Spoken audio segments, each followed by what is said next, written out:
வணக்கம் நண்பர்களே. இன்னைக்கு நம்ம சேனல்ல அசோக் ஸ்ரீநிதி அவர்கள் பேசின ஒரு வீடியோ அப்லோட் பண்ணியிருந்தோம். எதுக்காக அதை நம்ம அப்லோட் பண்ணோம் அப்படின்னு பாத்தீங்கன்னா, அதுல அவர் சொல்லியிருந்த ஒரு முக்கியமான ஒரு விஷயம். அது எனக்கு ஒரு பெரும் நெருடல் ஏற்படுத்துச்சு. அதனால இதை எல்லா மக்கள்கிட்டையும் கொண்டு போய் சேர்க்கணும் அப்படிங்கிற ஒரு காரணத்துக்காக தான் அதை நான் அப்லோட் பண்ணியிருந்தேன். அதுல அவர் பல தகவல்கள் குறிப்பிட்டிருந்தாலும் எனக்கு நெருடலை ஏற்படுத்தின அந்த வார்த்தை என்ன அப்படின்னு பாத்தீங்கன்னா, குடும்பத்தார்களை மார்பிங் பண்ணி Facebookல நிறைய மிஸ்யூஸ் பண்ணியிருக்காங்க அப்படிங்கிற மாதிரி நான் தகவலை முன் வச்சிருந்தாரு. இது என்னால ஏத்துக்கவே முடியாது.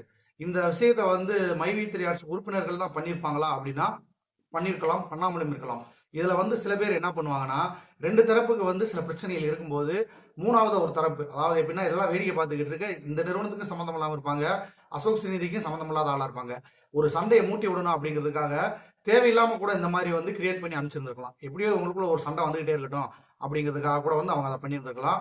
இந்த மாதிரியான ஒரு செயல் செஞ்சது மைவி 3 ஆர்ட்ஸ் உறுப்பினர்களா இருந்தாலும் சரி, இல்ல தனிப்பட்ட ஒரு நபரா இருந்தாலும் சரி, முற்றிலும் வன்மையா கண்டிக்கத்தக்க ஒரு விஷயம் இது. ஏன்னா உள்ளங்கையில இன்னைக்கு டெக்னாலஜி நமக்கு கையில அடங்கிருச்சு, சோசியல் மீடியா நமக்கு கைக்கேற்ற தூரத்துல இருக்கு அப்படின்ற ஒரு காரணத்தினால யாரு வேணாலும் என்ன வேணாலும் பண்ணலாம் அப்படிங்கிற ஒரு முடிவுக்கு யாரும் வந்துடக்கூடாது. இதை ஒரு முன்னுதாரணமா எடுத்துக்க கூடாது. ஒரு இரு தரப்புக்கு பிரச்சனை வருதுன்னா அந்த பிரச்சனையில அவங்க தான் அதை பேசி தீர்த்துக்கணும். இல்ல அது சம்பந்தமா அவங்களே பேசிக்கிட்டு இருக்கலாம், அவங்களே கருத்து சொல்லிட்டு இருக்கலாம். இதுல குடும்பத்துல இருக்கிறவங்களை இழுக்கிறதுங்கிறது ஒரு தவறான செயல். இதை நான் ஏத்துக்கவே மாட்டேன். அதனாலதான் அந்த வீடியோ நான் அப்லோட் பண்ணியிருந்தேன்.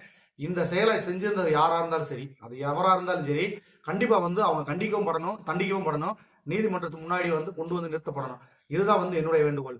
இன்னைக்கு நிலைமைக்கு ஒரு காழ்ப்புணர்ச்சியின் காரணமா இந்த மாதிரி ஒரு செயல்களில் ஈடுபடுறாங்கன்னா, இதை பார்த்து இன்னும் பல பேர் யாரை வேணாலும் எப்படி வேணாலும் பண்ணலாம், இதுல எதுவும் கண்டுக்க மாட்டாங்க, நம்ம என்ன வேணாலும் செஞ்சுக்கலாம் அப்படின்னு சொல்லி பல பெண்களை தப்பா சித்தரிக்கிற விதமா இந்த மாதிரி செயல்களில் ஈடுபட ஆரம்பிச்சிருவாங்க. அதெல்லாம் முழுமையா தடுக்கணும். அப்படின்னா இந்த செயலில் ஈடுபட்டது யாரா இருந்தாலும் சரி, அவங்க கண்டிப்பா தண்டிக்கப்படணும். இது என்னுடைய தாழ்மையான கருத்து. இதுல எதிர்த்தரப்பு, இந்த தரப்பு, அந்த தரப்பு அப்படிங்கறதெல்லாம் அது ரெண்டாவது விஷயம். தனிப்பட்ட முறையில பெண்களை குறி வச்சு தாக்குறதுங்கிறது இது தேவையில்லாத விஷயம். இது யாரா இருந்தாலும் பண்ணக்கூடாது. இது அந்த தரப்பா இருந்தாலும் சரி, இனி வரும் காலங்கள்லயும் சரி, யாருமே இந்த தவறை செய்யக்கூடாது அப்படிங்கிறதுக்காக தான் இந்த வீடியோ அப்லோட் பண்ணியிருந்தேன். இந்த வீடியோ மக்கள் எல்லாம் பார்த்து தெரிஞ்சுக்கிட்டோம் அப்படின்னு பண்ணியிருந்தேன். அதுல பல பேர் பார்த்துருப்பீங்க நீங்க அந்த விஷயத்த அவர் எப்படி முன் வச்சிருந்தாண்டு. ஒரு குடும்பத்துல இருக்கவங்களை செய்யும்போது எவ்வளவு மன உளைச்சல் ஏற்படும். இப்ப நம்ம குடும்பத்துல நம்மளை பெத்தவங்க பெண், நம்மளை கட்டினவங்க பெண், நம்ம கூட பிறந்தவங்க பெண், நமக்கு பிறக்கிறதும் பெண், இப்படி பெண் சமூகத்துக்கு நடுவுல நம்ம இருந்துகிட்டு இந்த மாதிரி பெண்களை தவறா நம்ம சித்தரிச்சுக்கிட்டு இருந்தோம்னா இது மனிதத்தன்மை அற்ற செயல். மிருகம் கூட சொல்ல மாட்டேன், மிருகங்கள் கூட நாகரிகமா நடந்துக்குது. ஆனா மனிதர்கள் தான் ரொம்ப மோசமா நடந்துகிட்டு இருக்காங்க, கீழ்த்தரமான மனிதர்களா நடந்துகிட்டு இருக்காங்க. அந்த மாதிரி ஆட்களை கரெக்டா கண்டுபிடிச்சு களை எடுத்தே ஆகணும்.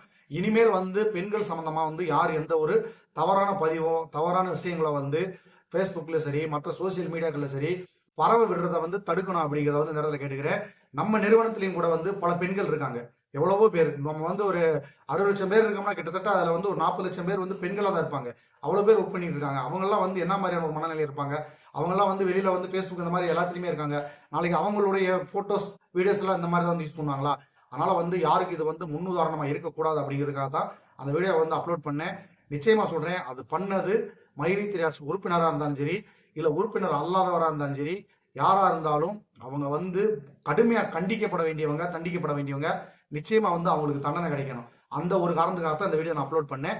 சார் நண்பர்களே, உங்க கருத்து என்ன அப்படிங்கறத கமெண்ட்ல சொல்லுங்க. பெண்களுக்கு எதிரான வன்முறைகளை நம்ம கண்டிப்பா தடுக்க வேண்டிய ஒரு கட்டாயத்தில் நம்ம இருக்கோம்.